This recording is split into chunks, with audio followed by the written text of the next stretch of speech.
Montauk was in the dark street again, looking at the world. You could feel the war getting ready in the sky that night. The way the clouds moved aside and came back, and the way the stars looked, a million of them swimming between the clouds, like the enemy discs, and the feeling that the sky might fall upon the city and turn it to chalk dust, and the moon go up in red fire, that was how the night felt.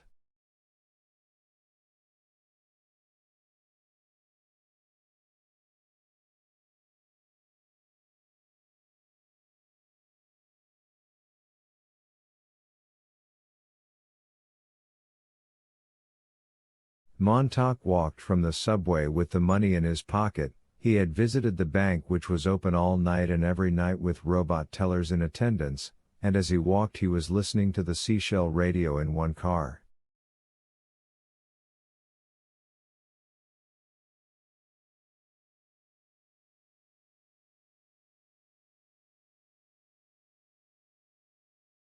We have mobilized 1 million men. Quick victory is ours if the war comes.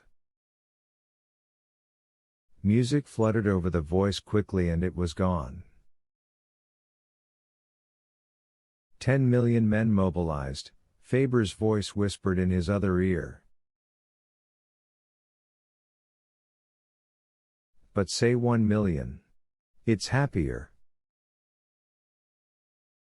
Faber? Yes. I'm not thinking. I'm just doing like I'm told, like always. You said get the money and I got it. I didn't really think of it myself. When do I start working things out on my own? You've started already, by saying what you just said. You'll have to take me on faith. I took the others on faith. Yes, and look where we're headed. You'll have to travel blind for a while. Here's my arm to hold on to. I don't want to change sides and just be told what to do. There's no reason to change if I do that. You're wise already. Montauk felt his feet moving him on the sidewalk toward his house. Keep talking. Would you like me to read? I'll read so you can remember. I go to bed only 5 hours a night. Nothing to do. So if you like, I'll read you to sleep nights. They say you retain knowledge even when you're sleeping, if someone whispers it in your ear.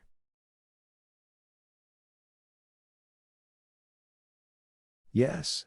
Here. Far away across town in the night, the faintest whisper of a turned page. The Book of Job.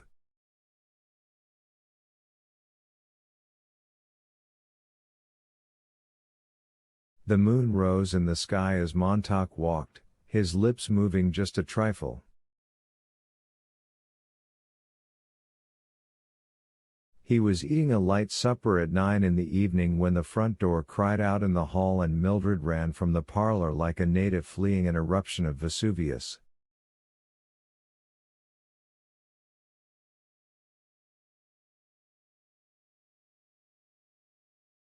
Mrs. Phelps and Mrs. Bowles came through the front door and vanished into the volcano's mouth with martinis in their hands. Montauk stopped eating.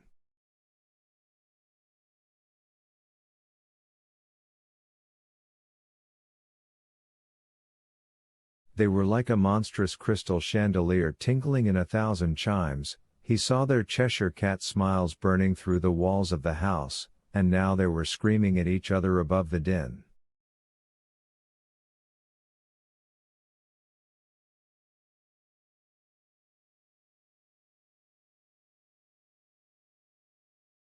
Montauk found himself at the parlor door with his food still in his mouth. Doesn't everyone look nice? Nice. You look fine, Millie. Fine. Everyone looks swell. Swell.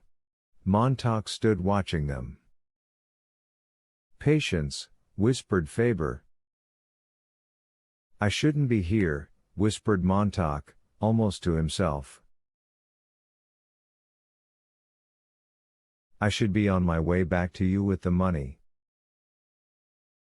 Tomorrow's time enough. Careful. Isn't this show wonderful? Cried Mildred. Wonderful. On one wall a woman smiled and drank orange juice simultaneously. How does she do both at once, thought Montauk, insanely. In the other walls an X-ray of the same woman revealed the contracting journey of the refreshing beverage on its way to her delightful stomach.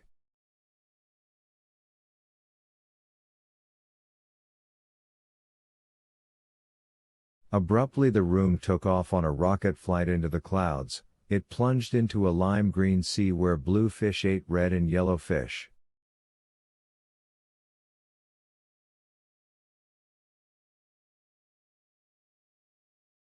A minute later, 3 white cartoon clowns chopped off each other's limbs to the accompaniment of immense incoming tides of laughter.